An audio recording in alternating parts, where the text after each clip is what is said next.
Good afternoon to everyone. मैं मोनिका स्वागत करती हूँ आप सभी का आपके अपने परिवार एग्जाम कोचिंग में। बच्चे मुझे गोदान कब तक चलेगा? गोदान अभी चलेगा, 4-5 क्लास और चलेंगी इसमें, ठीक है। उन 4-5 क्लासेस में ऑलमोस्ट सिलेबस तो मतलब चीजें तो हमारी होगी, क्वेश्चन के माध्यम से और चीजों को दिखाया जाएगा आपको, है ना। इसमें आज देख लेते हैं गोदान के जो नारी पात्र हैं उनको देख लेते हैं क्या वो कहना चाहते हैं, है ना। गोदान के नारी पात्र, नारी पात्र बताएं मुझे कौन कौन से गोदान में नारी पात्र हैं। कुछ कोटेशंस याद होनी चाहिए, किसने किससे क्या कहा था। तारीख है 20 जुलाई 22, ठीक। और यहाँ पर वेडनेसडे है आज। बताएं गोदान के नारी पात्रों के बारे में, बताएं आप मुझे कि गोदान में कौन कौन से नारी पात्र हैं। जी कितने हैं गोदान में, कितने नारी पात्र हैं, कौन कौन से हैं। जैसे आप गोदान में एक देखते हैं धनिया को, ठीक है। यहाँ पर एक देखते हैं सोना को, एक देखते हैं रूपा को, एक देखते हैं झुनिया को,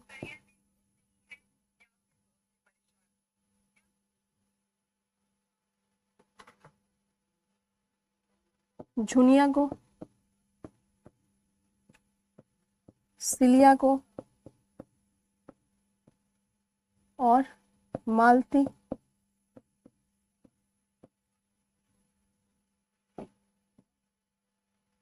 और है आपकी मीनाक्षी, सरोज और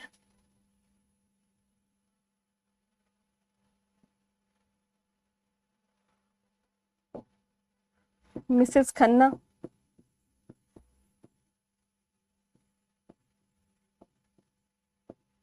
या गोविंदी, और ठीक है ये है।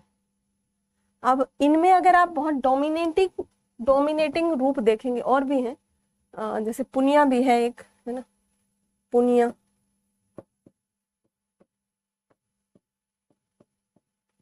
एक जो है सहुआइन भी है,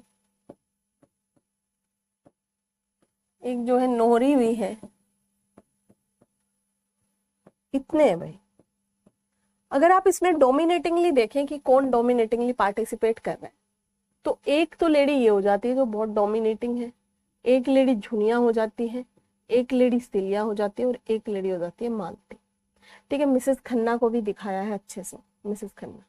तो यानी कि अगर हम यहाँ पर एक डोमिनेटिंग कैरेक्टर की बात करें या फिर बात करें कि जिनकी बातें ज्यादा हुई हैं यहाँ पर डोमिनेटिंग कैरेक्टर के बारे में बात करें, तो यहाँ पर धनिया, सिलिया, धनिया, सिलिया, झुनिया, गोविंदी और मालती।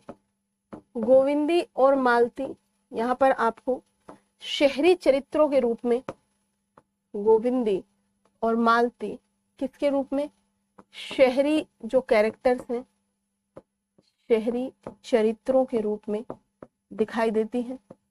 और ये जो तीनों हैं इनमें ये ग्रामीण भारत या ग्रामीण चरित्र के रूप में दिखाई देती है। अगर इनमें भी बात करी जाए, इनमें भी बात करी जाए सिलिया की, तो सिलिया यहाँ पर दलित सोसाइटी की आवाज को मुखर करते हुए नजर आती है। और अगर बात करी जाए झुनिया की, तो झुनिया एक विधवा का रिप्रेजेंटेशन यानी कि प्रतिनिधित्व करती हुई नजर आती है।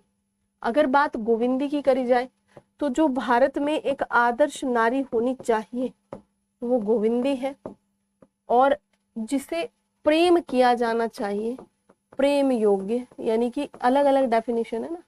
आप देखेंगे अगर अपने समाज में आप देखेंगे, वो ऐप में कुछ चल रहा है भाई दिक्कत, इसलिए पीडीएफ नहीं मिला। पीडीएफ तो हमने तो सब डलवा दिया था। अनामिका जी पीडीएफ इसलिए नहीं मिला क्योंकि ऐप में कोई इश्यू चल रहा है इनके। यहाँ पर आप देखेंगे कि गोविंदी, मालती, ये सब। अब भारतीय समाज में जो गर्लफ्रेंड है वो अलग डेफिनेशन होती है उसकी, गर्लफ्रेंड की अलग डेफिनेशन होती है, बीवी की अलग होती है। बड़ा विडम्बना भाई, इतनी लड़कियां, पहले सेक्स रेशियो इतना कम है, कहाँ से इतनी लड़कियां ले आए तुम्हारे लिए हैं? लड़कियों की वैसे इतनी कमी है, दिक्कत है, गर्लफ्रेंड और चाहिए और तुम्हें पत्नी और चाहिए, यानी कि प्रेम करने योग्य एक और लड़की चाहिए और वैसे एक और चाहिए।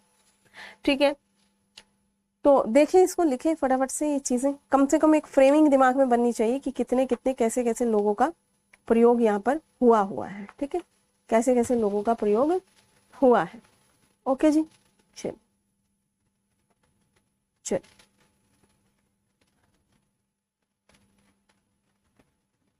लिखे, इसमें लिख लिया ये सब चीजें।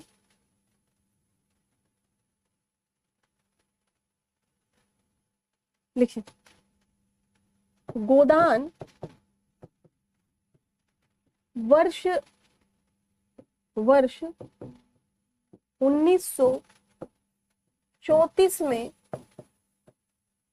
लिखना शुरू होकर 1936 में प्रकाशित होता है।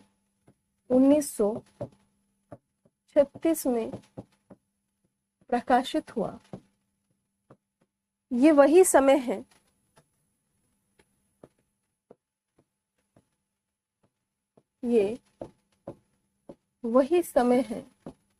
जो हिंदी साहित्य के इतिहास में, जो हिंदी साहित्य के इतिहास में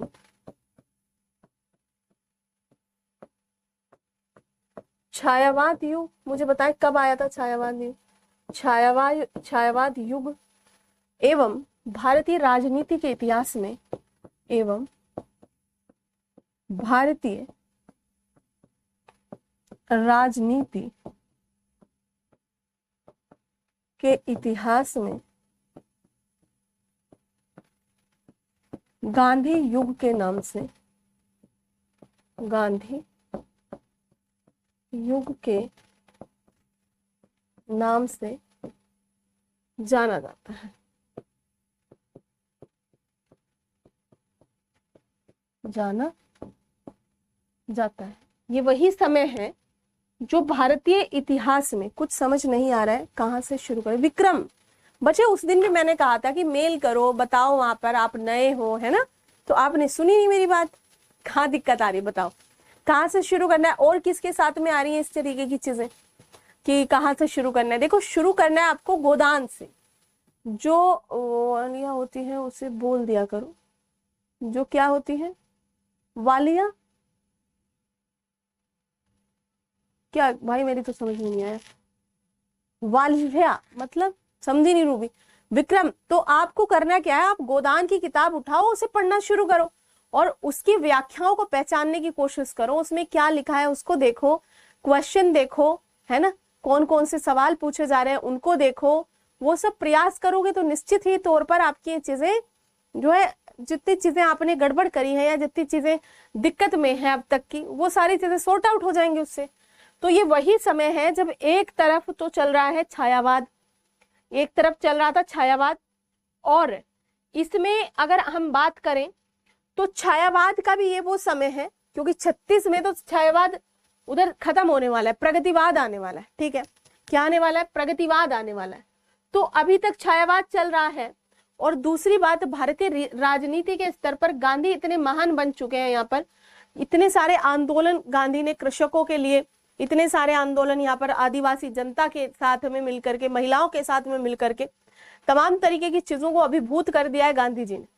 तो ये वो समय है राजनीति में जो गांधी युग का भी एक तरीके से, अब तो इसके बाद भारत छोड़ो आंदोलन ही आ जाएगा। ठीक है, तो यानी कि अब तो बिल्कुल अंग्रेज निकल ही लेंगे यहाँ से। तो ये वो समय चल रहा है जब यहाँ पर हर तरीके की चीजें, जब यहाँ पर वाक्यों को, अच्छा, जब यहाँ पर हर तरीके की चीजों का अंत बिल्कुल होने वाला है। ठीक है, आप यहाँ पर कुछ कह सकते हैं कि भाई इसमें ये वो समय है, मैंने कहा कि इसमें पंत और निराला जो थे आपके, पंत एवं निराला ने स्वयं, पंत एवं निराला ने, पंत कौन से? सुमित्रानंदन पंत, है ना, और ये निराला कौन है जल्दी से बताएं? सूर्यकांत त्रिपाठी निराला, है ना, ने स्वयं छायावाद के अंत एवं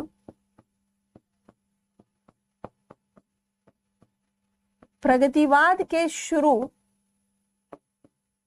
छायावाद के बड़े स्तंभ थे चार, आप सभी को पता है उनका, है ना। किसके? प्रगतिवाद के पंत एवं निराला ने स्वयं छायावाद के अंत की घोषणा, यहां पर लिखो, अंत की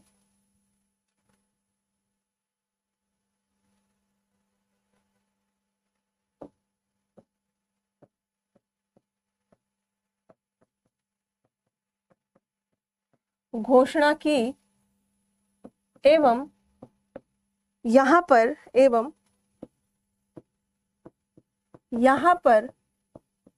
प्रगतिवाद की शुरुआत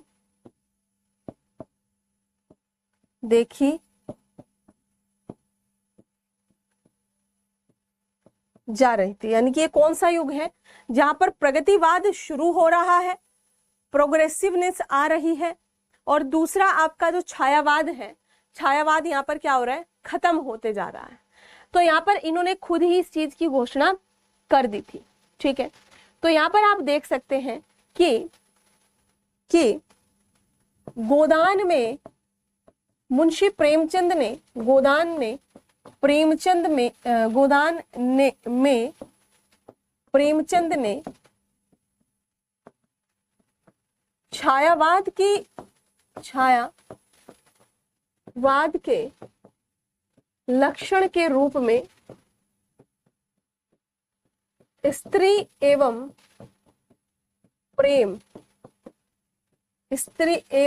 प्रेम, नारी तुम केवल श्रद्धा हो, जल्दी से बताओ किसकी है ये? स्त्री एवं प्रेम को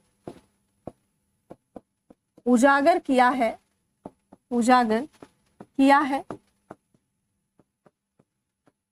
जिसमें उन्होंने इस संबंध को सिलिया प्रेम ही तो कर रही है, मालती,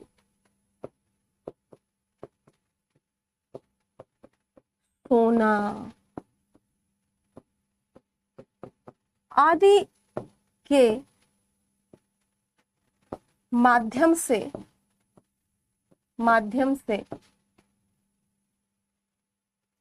दिखाया है। ठीक है, यानी कि प्रेमचंद यहाँ पर स्त्री और स्त्री के प्रति प्रेम, तुम कौन हो? तुम एक स्त्री हो, तुम प्रेम करने लायक हो। ठीक है, तो यहाँ पर इन्होंने इसको यहाँ पर अच्छे से दिखाया है। ठीक है, नारी तुम केवल श्रद्धा हो, क्या कह रहे हैं बच्चे? जयशंकर प्रसाद, बिल्कुल, बहुत बढ़िया। अंजलि, बहुत अच्छे बच्चे। तो यहाँ पर आप देख सकते हैं कि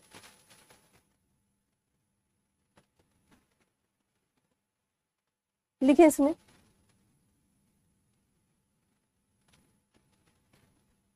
कि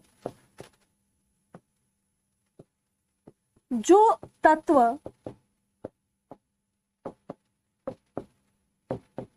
छायावाद के, भाई जैसा समाज होगा वैसा साहित्य लिखा जाएगा। जो तत्व छायावाद की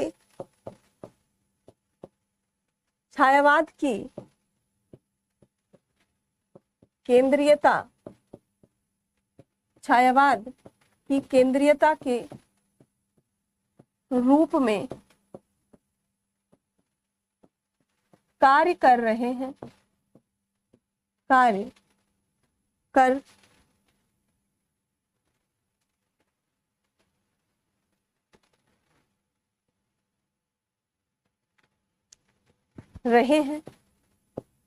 उन्हीं को गोदान में भी परिलक्षित किया गया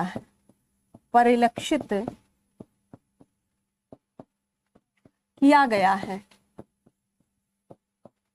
छायावाद के केंद्र तत्व, छायावाद के केंद्र तत्व के रूप में नारी के प्रति श्रद्धा, नारी क्या है? नारी एक श्रद्धा है, नारी एक केवल श्रद्धा है। नारी वह है जो नारी के प्रति श्रद्धा, अहंकार शून्यता,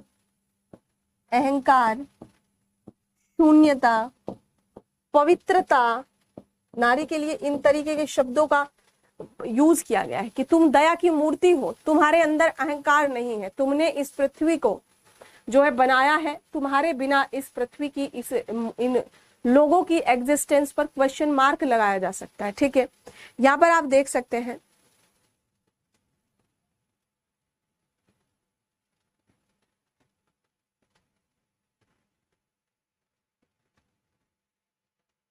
ये वाक्य ही तो है, और क्या है ये रूबी? वाक्य ही है, एक एक सेंटेंसेस है बच्चे।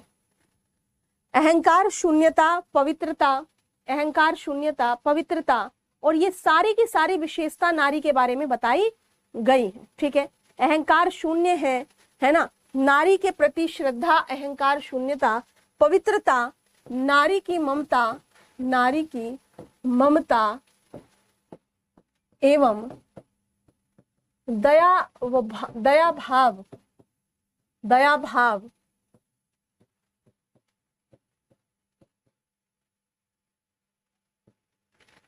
के स्वभाव के रूप में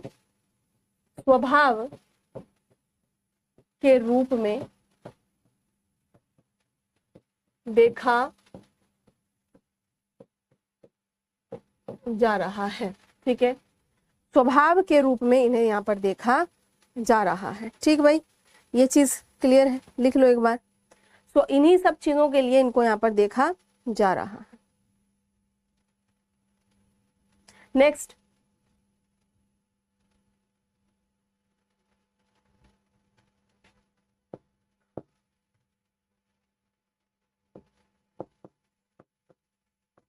छायावाद युग में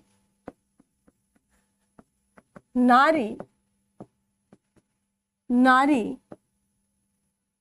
को ऐसा दिखाया गया, नारी को ऐसा दिखाया गया जिसमें वो अपना सब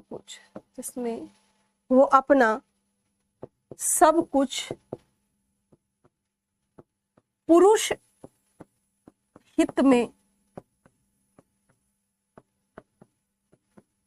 लगा दे, स्वयं के लिए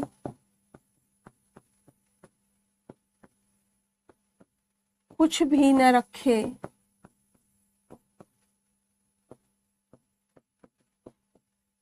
और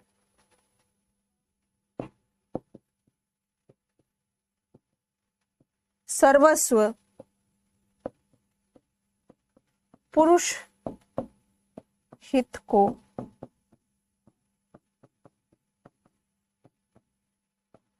सौंप दे।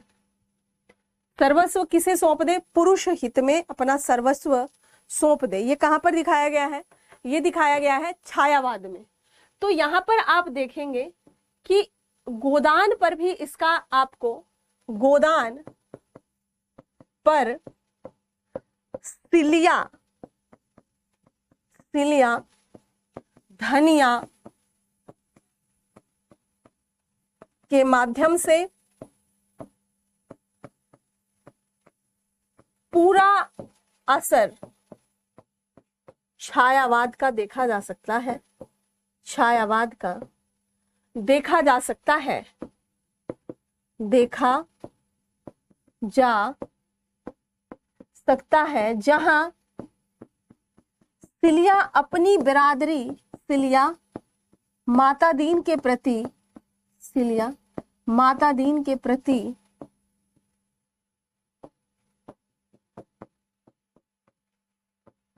इस हद तक समर्पित है, इस हद तक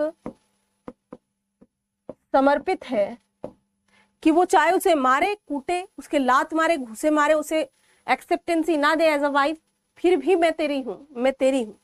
ठीक है, हाँ, अनामिका 1:30 ही है बच्चे क्लास आज। यहाँ पर दूसरा एक यूट्यूब का वो था और उसके बाद में मेरे कुछ काम थे। 1:30 ही है क्लास, 1:30 ही है, ठीक है, आप परेशान मत होइए। 1:30 से ही है क्लास आज, 2 से 3 ही रखेंगे, आप डोंट वरी, ज्यादा दिक्कत मत लीजिए, आप ज्यादा उसका वो मत लीजिए,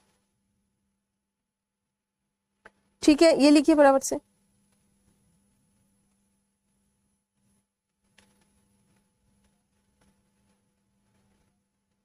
लिख लिया?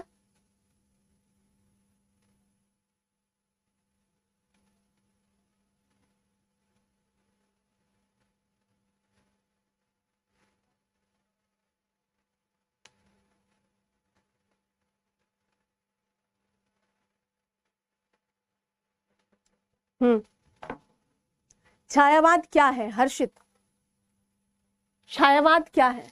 बच्चे ऐसा कह रहे हैं। देखो, हमने जो आपके सामने, जब हम चलते हैं आधुनिक की तरफ, आधुनिक साहित्य की तरफ, तो वहां पर मैंने कई सारे वाद आपको बताए, प्रयोगवाद, मार्क्सवाद, छायावाद, प्रगतिवाद, ठीक है।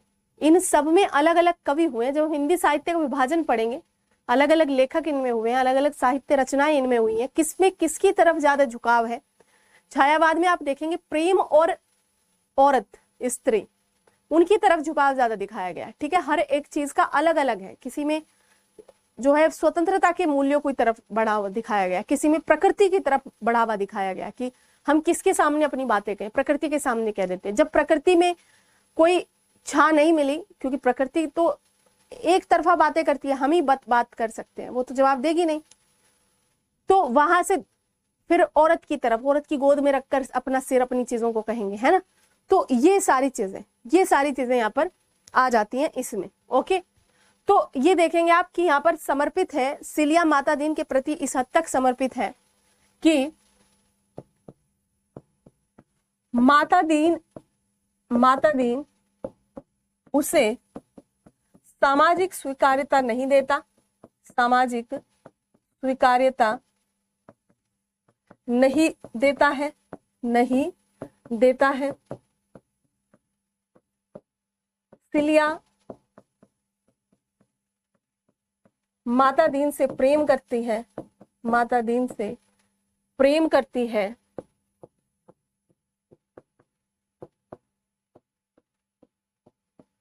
अतः अपने परिवार एवं बिरादरी के मना के विरोध के बावजूद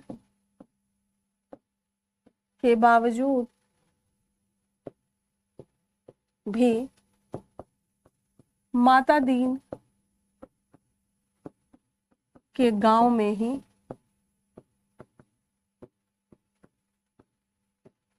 रहना चाहती है। समर्पण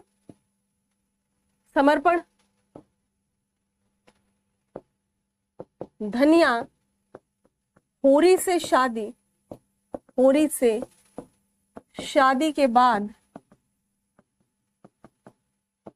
सदैव दो वक्त खाने को लेकर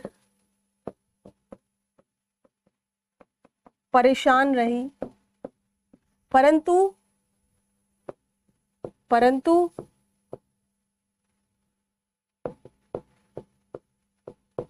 होरी के प्रेम में अभिभूत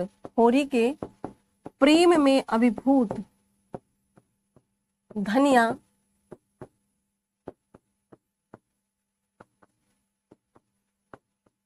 उससे कभी अलग नहीं हुई,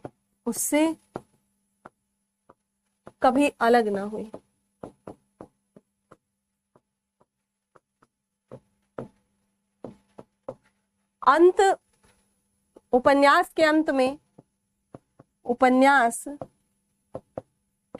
में जब होरी अपनी मृत्यु को नजदीक देखता है, जब होरी अपनी मृत्यु को नजदीक देखता है,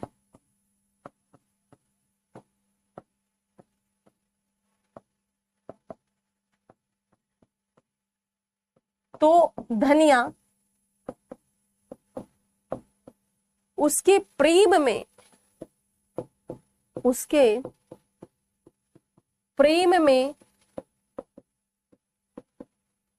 अभिभूत होने के कारण ही उससे अलग होना स्वीकार नहीं कर पा रही, उससे अलग होना स्वीकार नहीं कर पा रही। ठीक है, तो ये प्रेम है जो एक दूसरे का, एक दूसरे के प्रति है। ठीक है,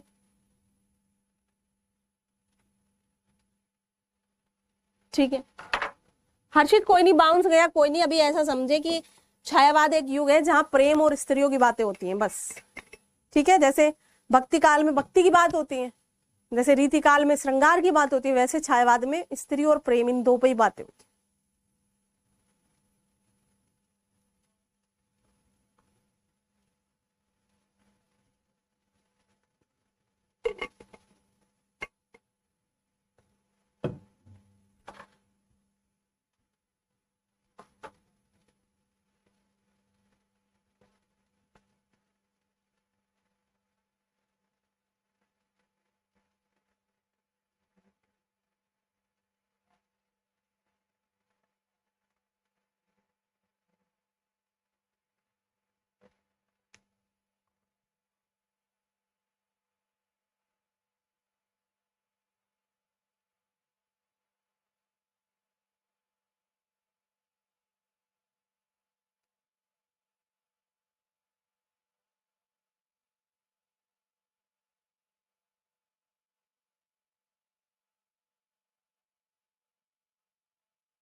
अभिभूत होता है नहीं कि जब हम किसी के उसमें डूब जाते हैं पूरी तरीके से। ठीक है, और दूसरा क्या बोल रहे हैं आप, दर्भीभूत, ये क्या है?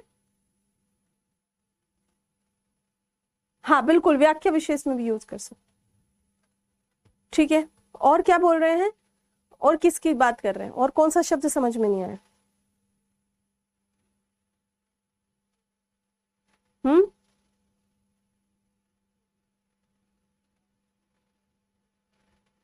ठीक है, चले आगे। इसी समय में, इसी समय में जयशंकर प्रसाद छायावाद के आधार स्तंभ, ऐसा लिख सकते हैं। छायावाद के आधार स्तंभ, आपको पता है 4 आधार स्तंभ है यहाँ पर, है ना, उनमें से एक ये है, ब्रैकेट में लिख देंगे। जयशंकर प्रसाद अपनी प्रसिद्ध रचना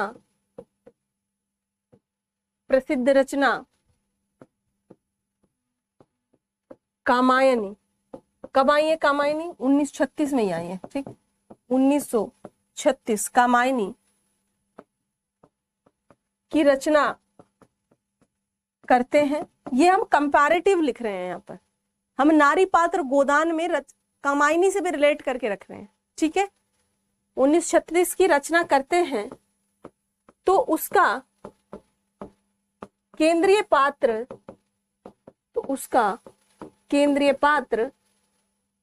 श्रद्धा को बनाते हैं। श्रद्धा, ठीक है,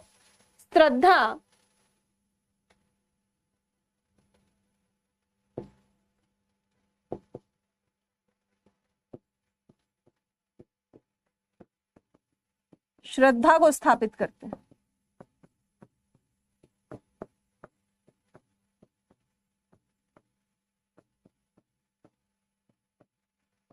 नारी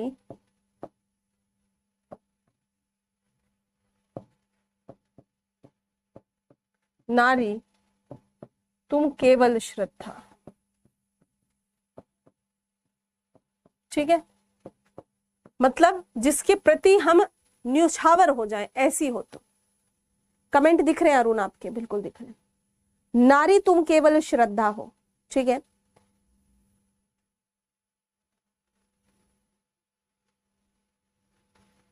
आगे लिखेंगे, श्रद्धा के बारे में कौन जानता है? कामायनी में ही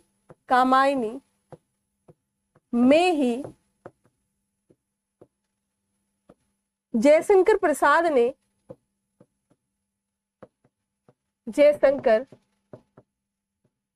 ने श्रद्धा को ये सलाह दी है कि तुम मनु के सामने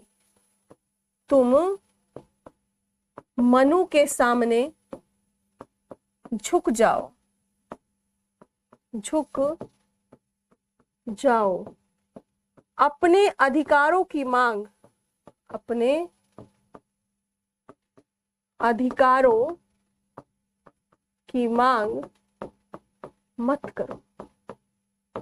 मत करो अपने अधिकारों की मांग। अभी कहानी सुनाती हूँ श्रद्धा और मनु की, ठीक है? किसकी? श्रद्धा और मनु की। कितने बच्चे जानते हैं इनके बारे में? आंसू से भीगे अंचल पर, लिखे इसे, ये तो आपने कुमार विश्वास के उसमें गाना सुना होगा, है ना? आंसू से भीगे अंचल पर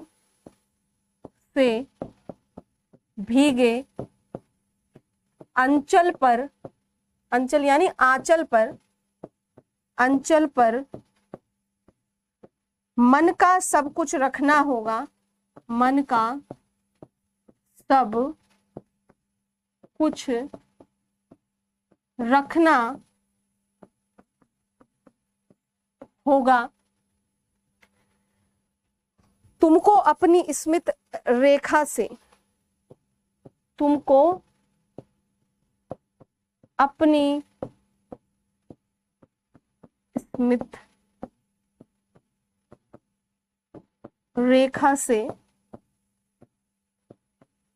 यह संधि पत्र लिखना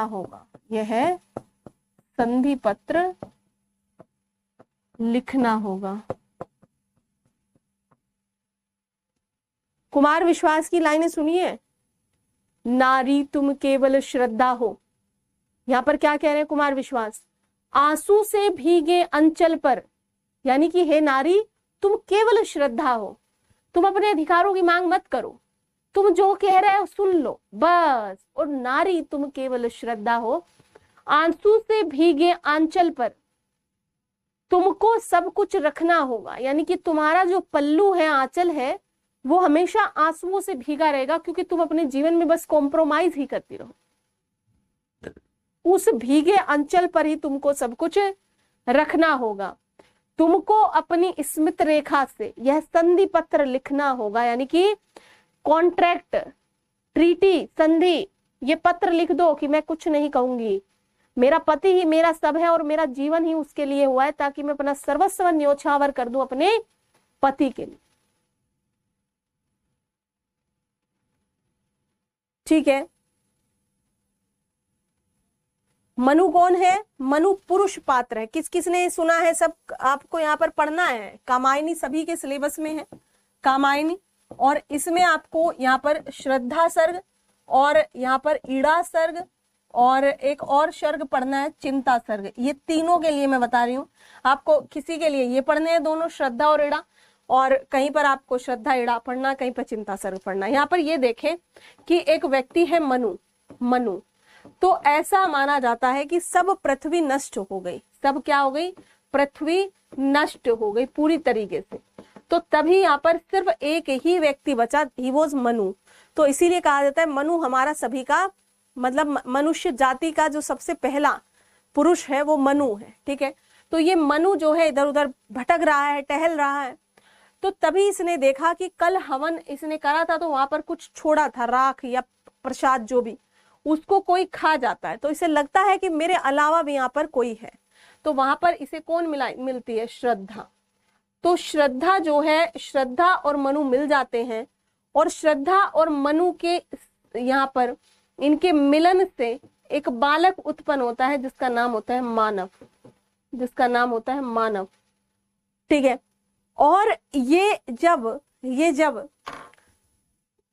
मनु जो है, मनु तो ठहरता नहीं कहीं, तो मनु घूमता रहता है। तो मनु चला जाता है कहीं एक राजनगर में, जहां पर एक राजकुमारी होती है, और मनु उसके साथ रहने लगता है। उसके बाद श्रद्धा अपने बच्चे मानव को लेकर इधर उधर टहलते रहती है कहो बहुत दिन तक। उसकी जो डिपेंडेंसी थी भाई वो मनु के ऊपर थी भाई, खाना पीना सब कुछ, और बच्चे को लेके कहाँ जाए। धीरे धीरे धीरे धीरे वो ढूंढते ढूंढते उसको उस नगर में जहाँ पहुंचती है जहाँ पर वो बैठा है। ठीक, ये सब हम जो है पढ़ेंगे इससे। मनु एक पुरुष का पुत्र है, यानी कि मनु से ही आगे की सृष्टि चली पूरी की पूरी। ये मनु, ये कहाँ पर दिखाया गया हमें, ये इसमें दिखाया गया। ठीक है, नेक्स्ट।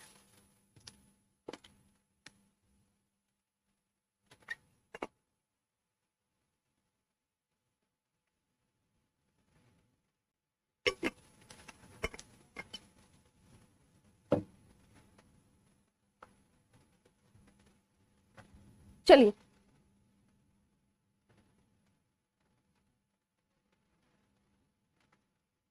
लिखे आगे कि प्रेमचंद के गोदान में, प्रेमचंद के गोदान में छायावाद की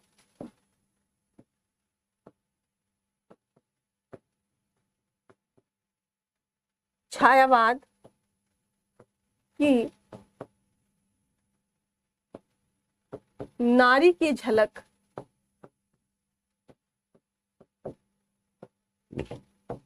गोविंदी के चरित्र से, गोविंदी वही पढ़ी है, मार रहा है पीट रहा है, वही पढ़ी, गोविंदी के चरित्र से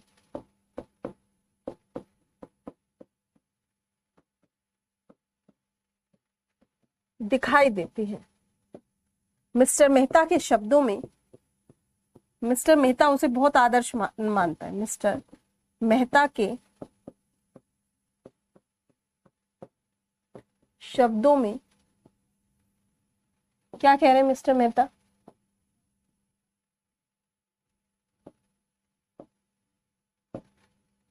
लिखें, मिस्टर मेहता क्या कहते हैं?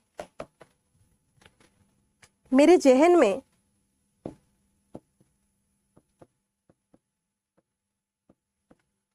औरत वफा और त्याग की मूर्ति है। औरत वफा और त्याग की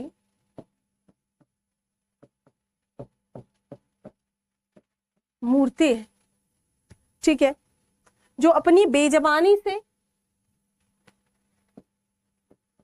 जो अपनी चुप रहकर, मतलब बेजबानी से, अपनी कुर्बानी से,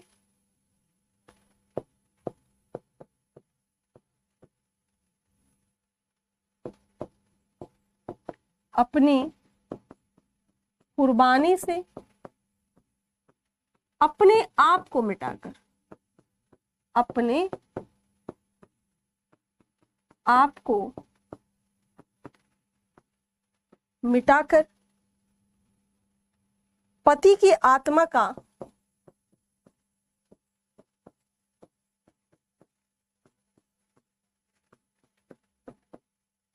पति की आत्मा का एक अंश बन जाती है, एक अंश बन जाती है। पुरुष में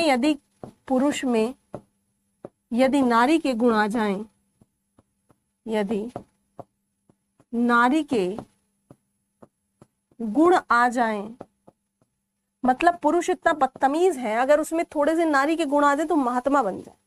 इतनी अच्छी है नारी, नारी तुम केवल श्रद्धा हो जयशंकर प्रसाद। और यहाँ पे कह रहे हैं कि तुम वफा और त्याग की मूर्ति हो, अपना सब न्योछावर कर देती हो। गुण आ जाए तो वह महात्मा बन सकता है। क्या बन सकता है? तो वह महात्मा बन जाता है, महात्मा बन जाता है।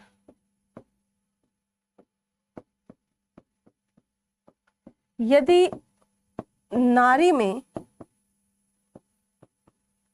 पुरुष के गुण आ जाए, यदि नारी में पुरुष के गुण आ जाए तो वो कुल्टा बन जाती है। क्या होता है कुल्टा? कमेंट बॉक्स में बताओ। तो वह उल्टा बन जाए क्या बन जाए, उल्टा बन जाए, उल्टा बन जाती है।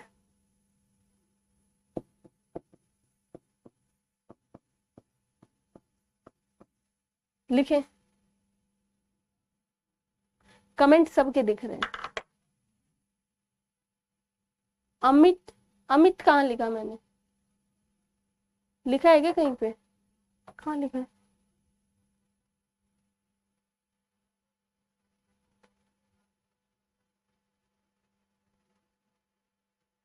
कहाँ लिखा है? हैं? लिखो इसे फिर बस।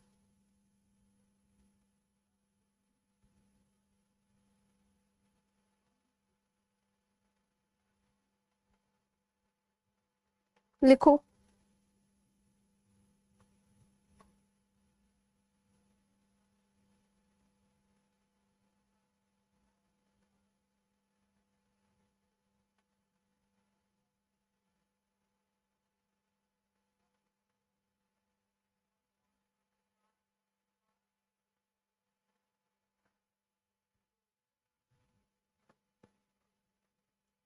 नहीं लिखो मतलब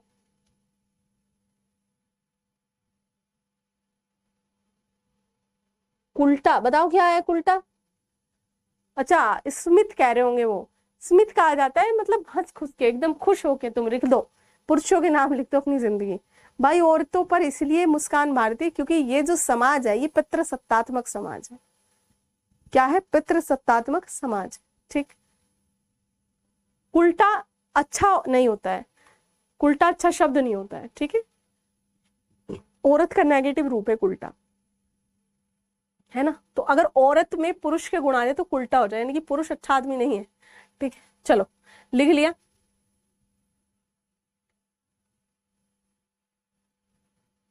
ठीक है, नेक्स्ट, मैं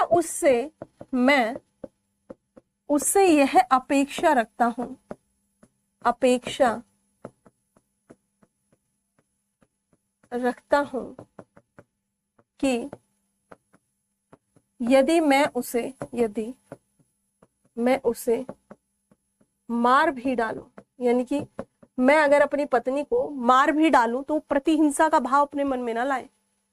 तो यदि मैं उसे मार भी डालूं तो प्रतिहिंसा का भाव उसमें ना आए, तो प्रतिहिंसा का भाव उसमें ना आए, मैं उसकी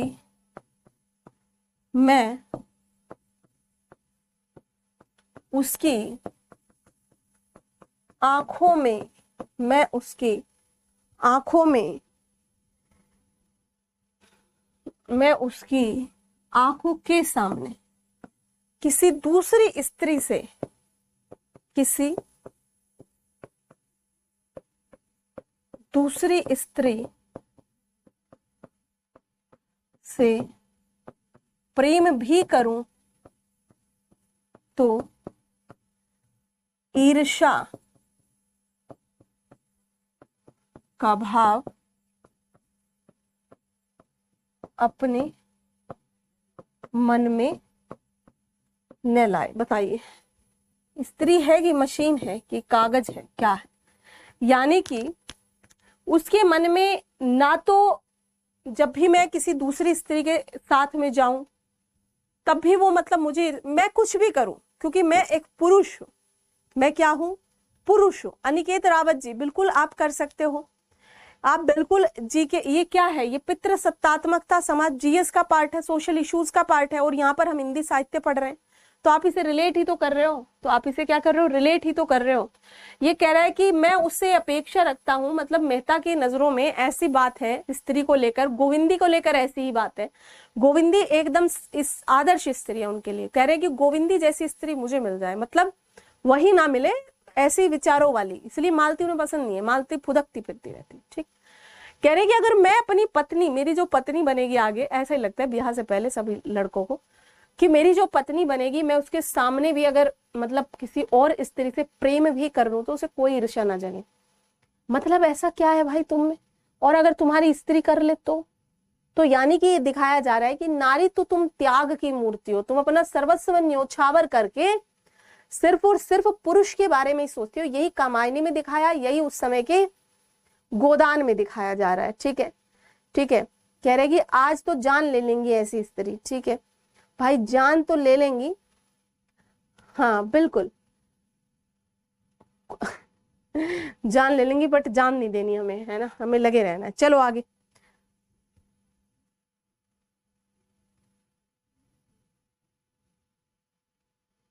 लिखे आगे। गोदान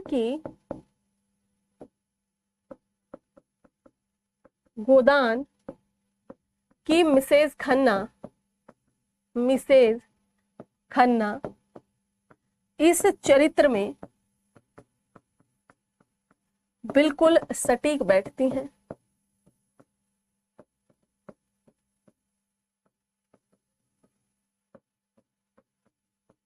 वह एक आदर्श भारतीय नारी का, वह एक आदर्श भारतीय नारी का प्रतिनिधित्व करती हैं। गोविंदी है ना, प्रतिनिधित्व करती हैं। पति के द्वारा अंतहीन शोषण, बच्चे का कोई ख्याल नहीं, बीमार है क्या है, अंतहीन शोषण एवं प्रताड़ना, शोषण एवं प्रताड़ना के बावजूद भी पति को सर्वस्व न्योछावर, पति को सर्वस्व न्योछावर करने को तैयार है। यानी कि इतना सब पति करता है, उसे छोड़ के कहीं नहीं जाती। ठीक है, ठीक, ठीक है। लिखे कि गोविंदी अपने गृहस्थ जीवन को, अपने बच्चे बीवी रिश्तेदार है ना, गृहस्थ जीवन को पूरी श्रद्धा और निष्ठा से, पूरी श्रद्धा एवं निष्ठा से निभाती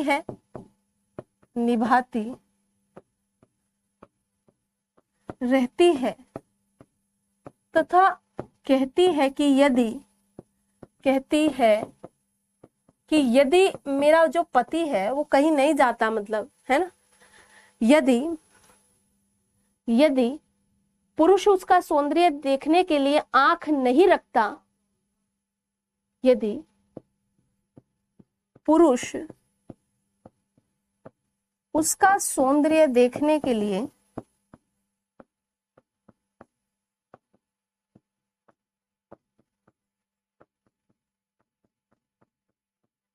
आंख नहीं रखता,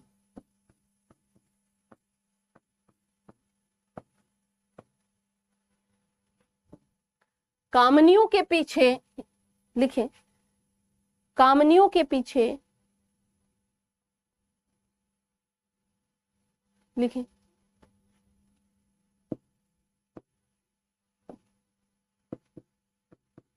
कामनियों यानी कि जो कामनियां होती हैं के पीछे मारा मारा फिरता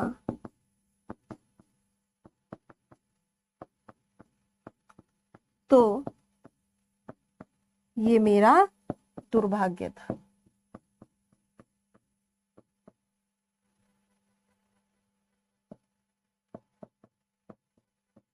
ये मेरा क्या होता, दुर्भाग्य होता। मेरा पति इधर उधर देखता है, अच्छी बात है, कोई बात नहीं, मुझे भी देखता है, मेरे भी रूप सौंदर्य को देखता है ना, रूप सौंदर्य को मेरे भी देखता है। ठीक है, तो अच्छी बात है, कोई बात नहीं।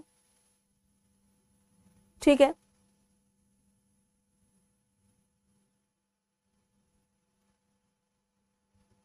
लिखिए आगे।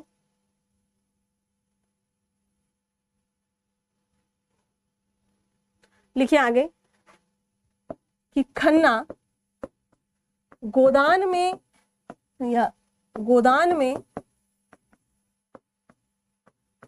खन्ना को अपने ग्राहकों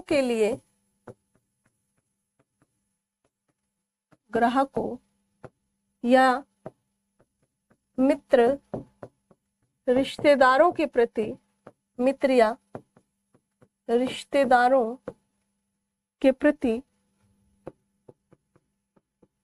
जितना मृदुभाषी दिखाया गया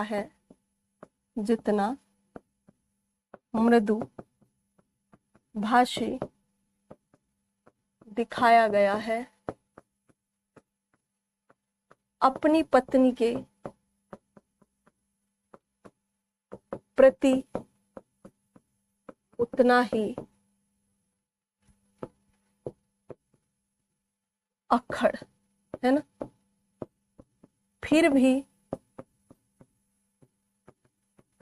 गोविंदी अपने तन मन धन से खन्ना को समर्पित। ठीक है, ये चीज होगी, यानी कि फिर भी वो समर्पित है औरत। वो कह रही है तुम ही हो मेरे तो सब कुछ, तुम ही हो मेरे सब कुछ। ठीक है, मुझे कोई दिक्कत नहीं है, तुम मुझे मारो पीटो घर से निकाल दो, मुझे कोई परेशानी नहीं है बिल्कुल भी। मैं तुम्हारी हूँ, हमेशा तुम्हारे ही चरणों में पड़ी रहूंगी। ठीक है, हमेशा तुम्हारे ही चरणों में पड़ी रहूंगी। ये बात खन्नी कह रही है, खन्ना की पत्नी। ठीक है, खन्ना की पत्नी कह रही है। ये चीजें समझ में आ गई? ये चीजें समझ में आ गई आप लोगों को?